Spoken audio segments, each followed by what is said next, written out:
Hi, welcome to our channel D2 Recipes and Remedies. இன்னைக்கு நம்ம பார்க்க போற டிஷ் வந்துட்டு chicken chinthamani. ரொம்ப ஹெவியா எந்த மசாலாவும் இல்லாம மைல்ட் மசாலால எப்படி ஒரு chicken fry பண்றதுன்னு தான். வாங்க சேனலுக்குள்ள போலாம். இதுக்கு தேவை chicken 500 grams chicken எடுத்துர்க்கேன். ரொம்ப சின்ன சின்ன பீசஸா கட் பண்ணி எடுத்துர்க்கேன். நான் போனோட எடுத்துர்க்கேன். நீங்க boneless chicken வேணாலும் யூஸ் பண்ணிக்கலாம். அப்புறம் 300 grams சின்ன வெங்காயம் எடுத்துர்க்கேன். 300 gram சன்னமா அத ஸ்லைஸ் பண்ணி வச்சிருக்கேன். நீங்க வேணும்னா 500 grams கூட சின்ன வெங்காயம் எடுத்துக்கலாம். காஷ்மீரி சில்லி எடுத்துர்க்கேன். இது வந்துட்டு ஒரு 12 மிளகாய் எடுத்துர்ப்பேன். இத வந்து நல்லா விதையெல்லாம் எடுத்துட்டு வெயில்ல வந்துட்டு கொஞ்ச நேரம் காய வச்சு எடுத்துருங்க. எடுத்துட்டீங்கன்னா இது நல்லா ரோஸ்ட் பண்ண மாதிரி ஆயிடும். பாருங்க எப்படி உடையுதுன்னு. அப்படி இல்லைன்னா ரைட்டா ட்ரை ரோஸ்ட் பண்ணிக்கோங்க. பண்ணிட்டு இதை மிக்ஸி ஜாருக்கு மாற்றிடுங்க. மாற்றிட்டு இங்கே பாருங்கள் பொடிச்சு வச்சுருக்கேன். ரொம்ப நைஸாக பொடிக்கக்கூடாது, இந்த மாதிரி பொடிச்சு எடுத்துக்கணும். இதை வந்துட்டு நீங்கள் ஸ்டோர் பண்ணி வச்சுக்கலாம். எப்போ வேணாலும் எதுக்கு தேவையானாலும் நீங்கள் யூஸ் பண்ணிக்கலாம், ஒன்றும் ஆகாது. பாருங்கள் இந்த மாதிரி தான் பொடிச்சு வச்சுருக்கணும்.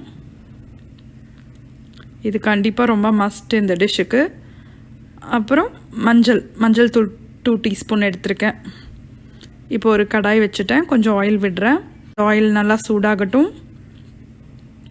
சிக்கன் எவ்வளோ எடுக்கிறீங்களோ அதுக்கு ஈக்குவலாக சின்ன வெங்காயம் ஆட் பண்ணாலும் இந்த டிஷ்ஷுக்கு நல்லா தான் இருக்கும்.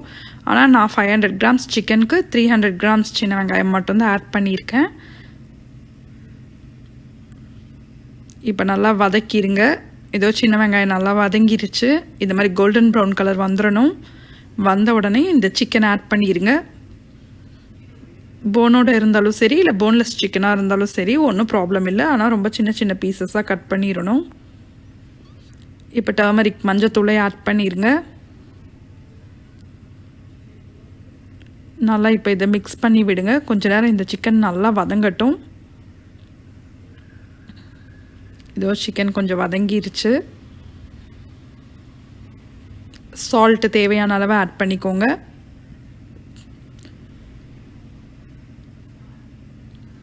திருப்பியும் நல்லா வதங்க விடுங்க கொஞ்ச நேரம். இதுக்கப்புறம் இந்த சில்லி ஃப்ளேக்ஸ் வந்துட்டு உங்கள் காரத்துக்கு ஏற்ற மாதிரி ஆட் பண்ணிக்கலாம். உங்களுக்கு ரொம்ப ஸ்பைஸியாக வேணும்னா நீங்கள் காஷ்மீரி சில்லி ஆட் பண்ணணுங்கிறதே கிடையாது. நார்மல் நம்ம யூஸ் பண்ணுற வரமிளகாயே ஆட் பண்ணிக்கலாம். அதை சின்ன சின்ன பீசஸாக பிச்சு கூட ஆட் பண்ணிக்கலாம். பட் அதில் இருக்க சீட்ஸை மட்டும் எடுத்துருங்க. சீடோடு போடக்கூடாது. ரொம்பவே டேஸ்ட்டாக இருக்கும். பார்த்தா இதில் ஒரு மசாலாஸும் இருக்காது. ஆனால் இது ஃப்ரை பண்ணிவிட்டு எடுத்ததுக்கப்புறம் பார்த்திங்கன்னா ரொம்பவே இந்த டிஷ் வந்து டேஸ்ட்டாக இருக்கும். நீங்கள் ரசம் இல்லை சப்பாத்தி கூட எது வேணாலும் இது வச்சு நீங்கள் சாப்பிட முடியும். கொஞ்சம் வாட்டர் ஆட் பண்ணிக்கோங்க. ஆட் பண்ணிவிட்டு இதை நல்லா சிக்கனை ஒரு மூடி போட்டு வேக விடுங்க. இப்போ நான் சால்ட்டு தான் ஆட் பண்ணேன். சால்ட் பத்தலைன்னா பார்த்துட்டு இன்னும் கொஞ்சம் ஆட் பண்ணிக்கோங்க. இப்போ நல்லா வேக விடுங்க. தண்ணி சுண்டணும்.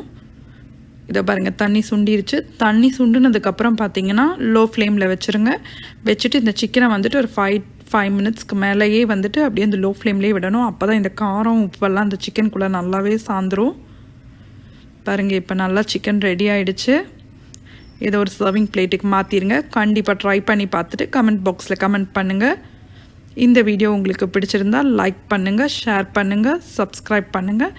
மறக்காமல் பெல் ஐக்கானை கிளிக் பண்ணுங்கள்.